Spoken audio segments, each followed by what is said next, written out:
The woman who questioned over there, the last thing you said to her was, if you're unhappy, to inquire into that. Into the one who is unhappy. Into the one who is unhappy. I hear the word inquiry a lot, and sometimes you use the word just to go deeply into something. I don't really understand that process, and if it's a specific thing, is there different ways of doing it or whatever? Okay.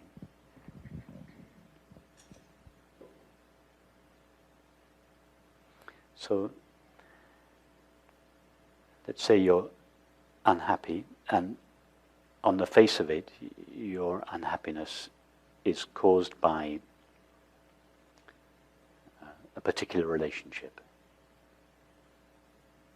So the suggestion here is,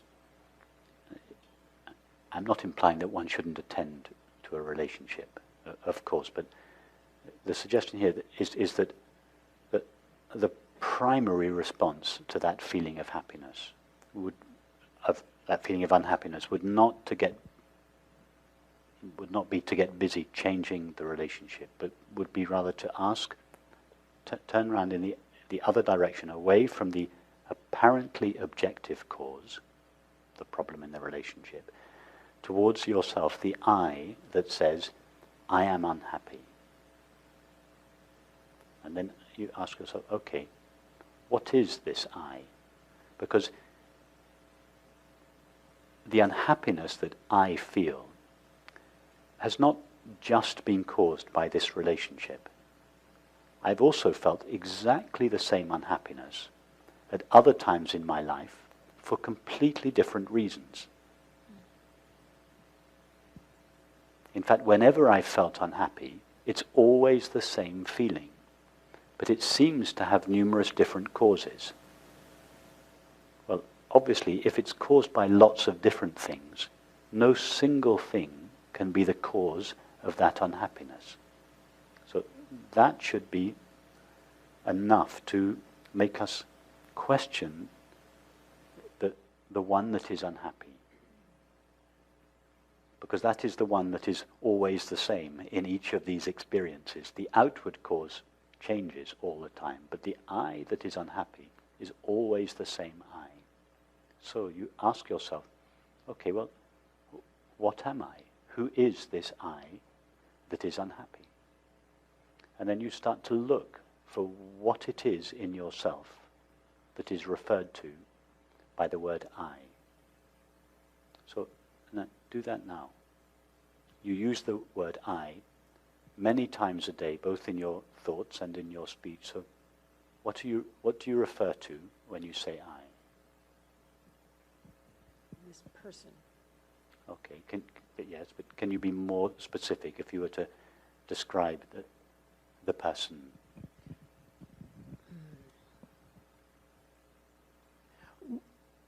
Well, this person that I identify as myself. Okay, so that would be a body, yes. a collection, a body, a collection of thoughts and memories and feelings. This kind of yes. thing. Okay, so then you start there. So I is this mixture of thoughts and images and feelings and sensations and perceptions. And then you notice, hang on a minute, my thoughts are always coming and going. But I'm not always coming and going. I'm aware of my thoughts. Oh, that's funny. I thought I was my thoughts, but actually, and then you check it out. You watch how thoughts arise and go by. You watch them go by, and you think, oh, that's, of course, I'm not made, what I essentially am is not made out of a thought. So then you take it a bit deeper. You think about your feelings. Feeling of being lonely, of being a failure, of being insecure, of not being loved, or whatever guilt, or whatever. You think, that's funny. None of these feelings remain with me all the time. They're all just passing by. They feel a little bit deeper than thoughts, but nevertheless, they still all pass by. I don't always feel lonely. I just sometimes feel lonely. That feeling, it appears, I'm aware of it, and then it disappears. But I remain. I remain behind a little bit when the feeling of, let's say, the feeling of loneliness one evening disappears. You don't have the experience, oh, a little bit of me has disappeared with it. Yeah, you just remain. So then you notice, that's interesting. I'm what I essentially am is not my feelings either. And then, what about your sensations? You rub your hands together. You're aware of that sensation. You stop. The sensation goes. Your sensations, which is the larger part of your experience of the body, also they come and go. You are aware of them. Your images, you are aware of them. They come and go. The sights you have, the sounds you have, the tastes you have, all these come and go, but you don't come and go with them. So then a very interesting thing happens. You realize, well, I thought that what I essentially was a person, a mixture of thoughts, feelings, sensations and perceptions, a kind of bundle that was all packaged in this, sort of inside this body. But actually, when I look a little bit more closely, all of these are things that come and go. But I am something different from all of those. I'm aware of them all. Are you with me so far? Yeah. So then you begin to reevaluate what you refer to when you say I. You think, oh, actually, the I that I have been referring to myself as throughout my life, when you were a 5-year-old girl, you called yourself I, and 10-year-old, and 20 years old. It's always been I. But your thoughts haven't always been with you. Your feelings haven't always been with you. Your sensations and perceptions haven't always been with you. But you have always been present. You have always been I. The only thing that has never left you, that has never been parted from you, or that you have never ceased to be, is simply this awareness, or consciousness, that is aware of the person, the mind, feelings, thoughts, feelings, sensations, and also aware of the world. So then when you look back on your unhappiness, you think, well, what is the experience of unhappiness? It's a collection of feelings and thoughts. I'm aware of those feelings and thoughts. They're not always there. They don't go into the make of me. They pass through me or pass by me. In other words, it's not I that is unhappy. I is this perfectly peaceful background of awareness through which these flow of thoughts and feelings and sensations and perceptions pass. So then we begin to get interested. Wow,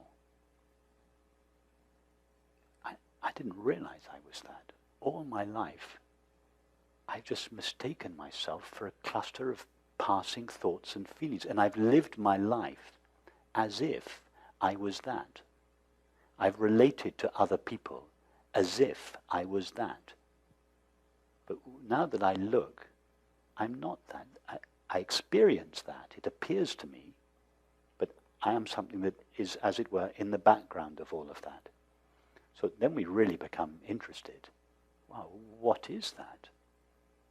I hadn't noticed before.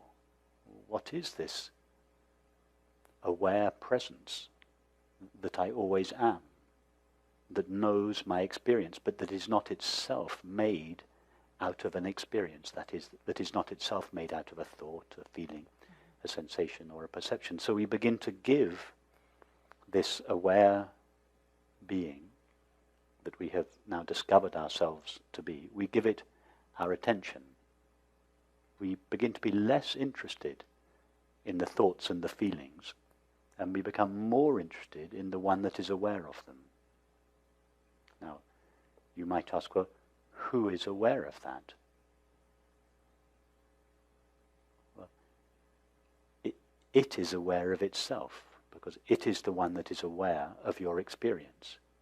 In other words, it is this I that is aware of itself. It is, as it were, looking at itself, as opposed to looking at all the thoughts and feelings that it previously mistook itself to be.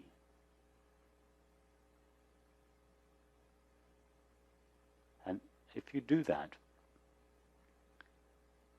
and then you remember your unhappiness again, and you turn around and you look at, where is that unhappiness now? Where's it gone? Try it.